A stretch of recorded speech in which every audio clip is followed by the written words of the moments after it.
करीब 5 साल पहले की बात है। 13 सितंबर के बाद मेरे साथ जो भी हुआ उसे मैं कभी नहीं भूल सकता।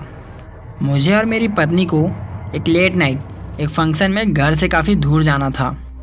बच्चे छोटे थे तो उन्हें सुलाकर मेरे बड़े भाई की बेटी सुरेखा को हमने उनके देखभाल के लिए घर बुलाया था। बच्चे अपने कमरे में आराम से सो रहे थे और सुरेखा ड्राइंग रूम में टीवी देख रही थी। टीवी का कनेक्शन बार बार आ जा रहा था तो उसने सोचा हमारे बेडरूम वाले टीवी पर अपना सीरियल देख लेगी। इसलिए उसने हमें फ़ोन किया और बोला, हेलो चाचा, एक्चुअली ड्राइंग रूम का टीवी नहीं चल रहा है तो क्या मैं आपके बेडरूम में देख लूँ? और बच्चे भी गहरी नींद में सो गए थे। हमें कोई ऐतराज़ नहीं था तो मैंने भी हाँ बोलकर फ़ोन काट दिया। तभी सुरेखा को चाचा के बेडरूम में एक बहुत ही भयानक डॉल दिखी जो बेहद अजीब दिख रही थी। तभी सुरेखा ने उस डॉल को वहां से उठाकर घर के अलमारी में रख दिया। तभी सुरेखा ने बेडरूम का टीवी ऑन किया। टीवी सीरियल पर वो मुंबई में रहने वाली गुप्ता फैमिली की स्टोरी देख रही थी।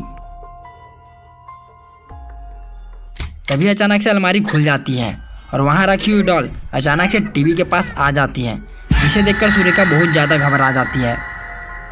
कुछ देर बाद मुझे फिर से सुरेखा का कॉल आया और कहने लगी यहाँ सब कुछ बेहद अजीब है, खासकर वो डॉल, जिसे देखकर सुरेखा बहुत ज़्यादा घबरा रही थी और उसे बहुत ज़्यादा डर लग रहा था। ये सुनकर मैंने तुरंत अपनी पत्नी से पूछा, हमारे रूम में कोई डॉल है क्या? मेरी पत्नी ने कहा नहीं, वहाँ ऐसा कुछ नहीं है। जैसे मैंने बताने के लिए फ़ोन उठाया, कौन है वहाँ? Hello hello. मेरे बार बार फ़ोन करने पर भी फ़ोन नहीं लग रहा था। मैं अपनी पत्नी को लेकर तुरंत पार्टी से घर आया। जो मैंने उस समय सुनकर मैं भी काफ़ी सहक गया था और पूरे रास्ते वही हंसी की आवाज़ मेरे कानों में गूंज रही थी। घर पहुंचकर हमने जो देखा उससे हम दोनों के रोंगटे खड़े हो गए। सुरेखा बेजान सी ज़मीन पर गिरी पड़ी थी और हमारे 2 बच्चे उसी डॉल से खेल रहे थे जिसके बारे में सुरेखा ने हमसे कहा था। मैंने सुबह होते ही शहर से दूर उसे नदी में फेंक दिया था। उस रात के बाद आज का दिन, हमारे दोनों बच्चे तो ठीक है, लेकिन सुरेखा को अक्सर पागलपन का दौरे पड़ते रहते हैं और मेरे कानों में वो भयानक हंसी आज तक गूंजती है।